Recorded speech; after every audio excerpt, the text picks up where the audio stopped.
Lors de l'été 2022, tu avais réalisé un travail physique colossal pour revenir complètement métamorphosé et apporter quelque chose de différent sur le jeu. Oui, Est-ce que cet été encore, tu as travaillé individuellement? oui, c'était du travail individuellement, mais regarde, le travail que j'ai fait en 2022, c'était tellement différent du travail que j'ai fait cette année, parce que l'objectif en 2022, c'était vraiment perdre du poids et d'essayer de plus être fit, tu vois, pour mon corps, pour l'équipe aussi, parce que quand je me sens bien et je bouge bien, je peux aussi aider à gagner mon équipe et faire plus de choses, tu vois. Et mon objectif de cet été, c'était vraiment essayer de garder le même poids, mais être plus, comment on peut dire, rajouter un peu d'huile là-bas, un peu corriger cette manière, un peu travailler plus précis, tu peux dire, pour que je puisse encore dominer cette saison plus que l'année passée, tu vois. Et comme ça, et on va voir comment ça va aller cette année, mais ça, c'était vraiment mon objectif. On a déjà fait un gros boulot l'année passée. Et maintenant, cet été, on va essayer d'un peu travailler plus précis. Un Et travail plus spécifique par rapport à ton voilà. niveau sur le terrain. Voilà, c'est ça. Ce travail, se dédier à une carrière sportive, c'est être prêt à faire des sacrifices. Faire une croix peut-être sur les études à 18 ans, moins de temps en famille, entre amis que d'autres jeunes qui n'auraient pas choisi ce parcours. C'est sûr. À partir de quel moment tu as su que ces sacrifices, il valait la peine d'être fait, que le basket, c'était la voie qui était tracée pour toi? Oh. J'avais jamais pensé à ça. Carrément, aussi, quand j'étais jeune, j'avais jamais cru que j'allais être un grand joueur un jour ou travailler dans ce métier. Moi, je pensais toujours, OK, basket sera pour plaisir. Et après, quand j'aurai 18 ans, je vais faire mes études. Après là, on va travailler comme des gens normaux dans ce monde. Mais carrément, c'est passé trop vite. Dans un coup, tu sais plus. Dans un coup, il te dit signe ça. Dans un coup, tu es dans l'équipe pro. Après, c'est reparti. Là, toutes ces années, j'avais jamais eu le temps ou le moment pour être prêt. C'est comme si c'était vraiment mis dans ce monde et tu dois réagir au temps rapide, tu vois.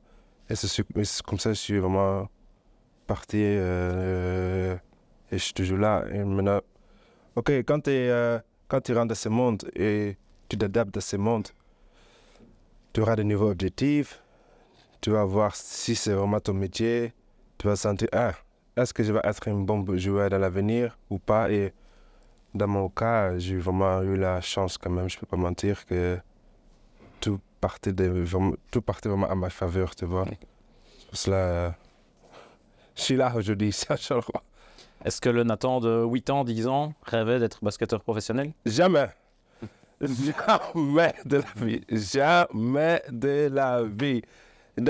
C'est comme enfant, tu sais, on rêve de beaucoup de choses. Comme enfant, on rêve de beaucoup de choses.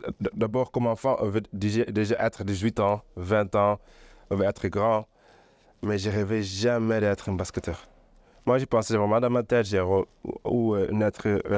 devenir un joueur de foot, ou j'allais devenir un joueur de rugby, parce que j'aime vraiment le contact et tout. Mais jamais dans ma tête c'est passé basket, jamais. Et le basket, il est apparu du coup à quel moment dans ta vie? Quand mes parents ils ont pris les choix de dire Nathan, t'es devenu trop grand en taille.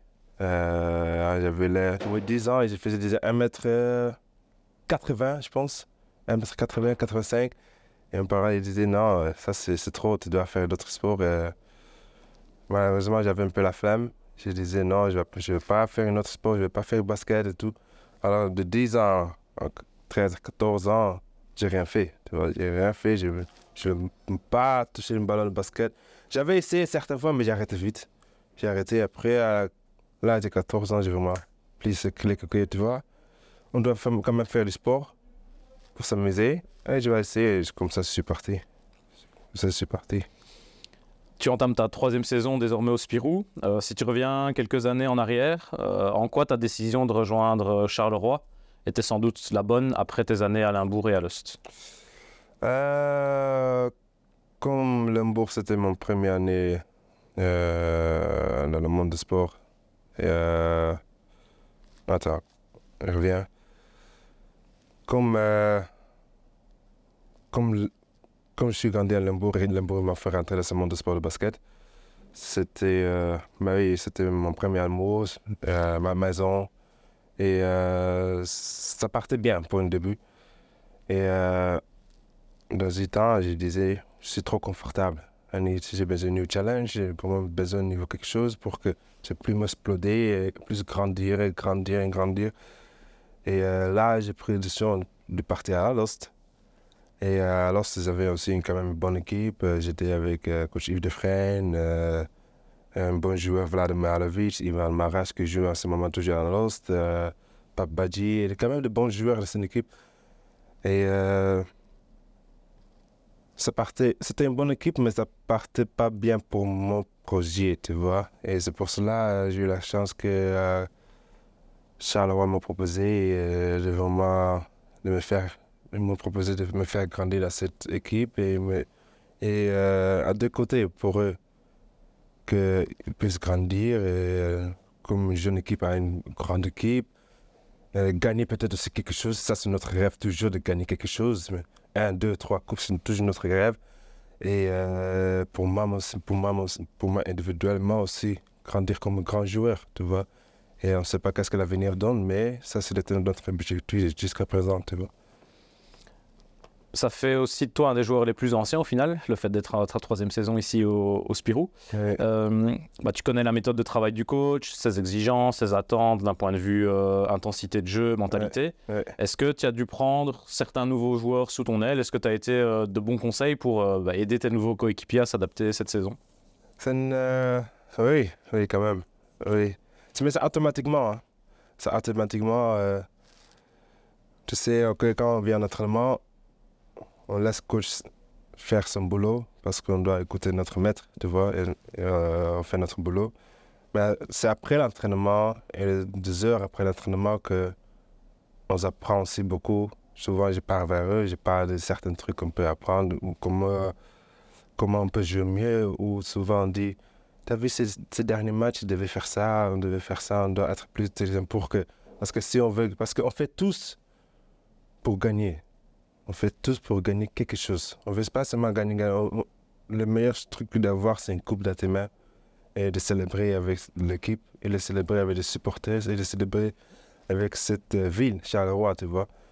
Et c'est pour ça, c'est tous de petits détails, mais comme on travaille beaucoup ensemble, c'est comme si ce n'est pas assez. Alors, le temps qu'on peut prendre après l'entraînement pour parler, souvent manger quelque part, on part manger beaucoup ensemble, on passe beaucoup de moments ensemble. C'est là le moment qu'on parle vraiment de choses basket, on nous explique.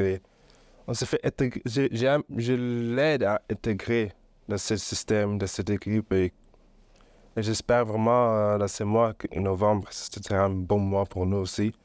Et comme ça, je prie vraiment qu'on peut vraiment avoir beaucoup de victoires, c'est sûr. On te sait compétiteur et on l'entend ici. À tes yeux, en quoi cette équipe de Charleroi, elle peut nourrir l'ambition de faire mieux que l'année dernière? Gagner la coupe, c'est sûr. Qu'est-ce qui te fait croire que c'est possible par rapport à l'effectif qui est là, à l'alchimie qui a été déjà créée au cours des premiers mois? Tout a changé. Hein. Depuis que tu regardes, il y a beaucoup de joueurs qui sont partis. Aussi, le capitaine de l'année passée, qui était aussi le plus long ici, il est aussi parti. Alors quand même, il y a beaucoup de choses qui ont changé, mais dans mes yeux, si je regarde collectif, on a quand même une très bonne équipe, mieux que l'année passée, je peux dire. Et collectivement, c'est plus collectif, tu vois, on est plus complète. Et c'est pour cela, ça nous donne aussi encore plus d'ambition et plus l'espoir qu'on peut vraiment le faire. Donc l'année passée, on est arrivé 2 fois en demi-finale. On a perdu le premier en janvier contre Ostende avec 2 points ou 1 point de différence, ça fait très mal. On a perdu à la fin de saison contre Leiden à cause de fatigue et tout ça là. Mais on espère que cette année, ça n'arrive pas, que des moments comme ça, on peut vraiment le prendre en main et partir en finale. Déjà, partir en finale sera une grande étape, tu vois. Déjà, d'arriver 2 fois en demi-finale, oui, ça fait mal, mais vraiment te mettre tes pieds au final et être là près des coupes, et tu vois, mais c'est quelque chose que je rêve chaque jour, tu vois. Est-ce que selon toi, le niveau du championnat, il a augmenté? Il y a eu beaucoup de recrutements dans les autres clubs, il y a Courtrai qui est apparu, donc est-ce que ce championnat, il s'est aussi... Oui, oui, oui. Comme je disais déjà depuis cette saison, tout le monde peut le gagner, tout le monde. Tout le monde peut avoir ce championnat. C'est chiant de tout côté parce que tu ne peux pas dire un jour je vais être plus relaxant que quand je vais jouer contre Ostende ou quand je vais jouer contre Anvers. Non, ça c'est chaque match. Et c'est vrai, on a aussi appris ça, je pense, contre peut-être Louvain, quand on pensait que ça peut-être allait être facile. Et là, on a appris que non, cette compétition, tu vois que tout le monde peut gagner de tout le monde, alors tu dois être prêt chaque match et chaque minute quand tu rentres sur le terrain. Mais c'est bien. C'est bien pour le basket belge aussi, parce que comme ça, ils peuvent aussi augmenter leur niveau et avancer aussi dans l'avenir. Il y a 5 places pour la Golden League. Chiant. C'est un jeune groupe, donc oui, il faut se donner du temps. Et en même temps, ce mois de novembre, il peut déjà avoir son importance. Donc chaque match est à jouer à fond. C'est mois novembre, décembre, très très important, parce que si tu veux vraiment rentrer en Golden League, tu dois le prouver maintenant. Et comme tu as dit, on a une jeune équipe, on a un niveau, on doit encore se connaître, mais on n'a pas le temps pour faire tout ça là. On doit vraiment prester maintenant et montrer maintenant qu'on veut être dans la Golden League et mettre un petit pied dedans, tu vois. Et on ne peut pas... Oui, c'est vrai, il y a certaines équipes qui ont eu leurs joueurs pendant des années, alors leur corps, ils se connaissent quand même bien, mais nous, on n'a pas le temps. Alors, mais ce n'est pas une excuse. On est tous des athlètes, on est tous intelligents, on est tous de bons joueurs et on peut le faire. Ou là, je ne pense pas qu'on allait être ici si l'équipe ne pensait pas qu'on pouvait le faire. Alors, je crois aussi que... Moi, quand même, personnellement, je crois qu'on va rentrer en Golden League, mais on doit encore jouer. On doit encore montrer qu'on peut le faire. Parler, c'est bien, oui. Croire, c'est bien, oui. Mais tu dois encore le faire, ça c'est le plus difficile. Mais je crois qu'on peut le faire. Il y a beaucoup de bonnes équipes, mais je crois quand même qu'on peut le faire. Je crois vraiment qu'on peut le faire. On est proche des supporters, on voit rarement un joueur qui va taper sur le tambour de la tribune, qui fait le tour du stade pour faire des selfies avec tous les petits fans qui sont là. Ça fait partie de ta personnalité? Oui, non, c'est sûr. Tu vois, c'est pas comme on est en NBA, qu'on joue chaque 2 jours, chaque 3 jours. Alors,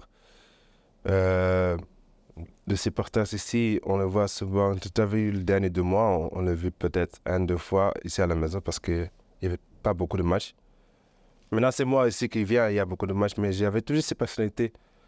Chaque fois qu'ils viennent, même si on perd ou gagne, ok, il y a des matchs, je ne peux pas mentir, comme l'année passée contre Ostende. On a perdu, ça faisait mal. Je voulais même pas voir les supporters, ça faisait mal, tu vois. C'était aussi émotionnel pour moi, c'était très difficile parce que je ne pouvais pas contrôler mes émotions et le voir aussi et faire fake, je ne pouvais pas. Mais des matchs normaux, quand on perd ou gagne, j'essaie vraiment de prendre mon temps, de le revoir et de dire bonjour et faire des photos comme ça. Quand même, à la fin de la soirée, il peut rentrer avec une sourire à la maison. Même si on a perdu, même si on a gagné, il peut toujours rentrer avec une sourire à la maison. Et les enfants et les gens ne vont pas oublier ça. Et c'est ça que j'essaie de montrer aussi à les gens, que c'est quand même important d'avoir une petite relation avec les supporters. Tu ne dois pas être leur meilleur ami, mais déjà les dire merci ou montrer par tes manières de dire bonjour à eux. C'est déjà tout pour eux. C'est tout pour eux. Et c'est ça, j'essaie de faire ça consistamment. Et j'espère qu'à l'avenir, plusieurs joueurs vont faire ça. Mais ça dépend de chacun caractère, tu vois. Mais comme moi, personnellement, j'aime faire ça pour le montrer que merci pour le support de cette soirée, n'importe ce qui s'est passé. Et je vous aime. Et j'espère de vous voir bientôt. Et un jour, tu sais jamais, peut-être la salle de Dôme sera blindée.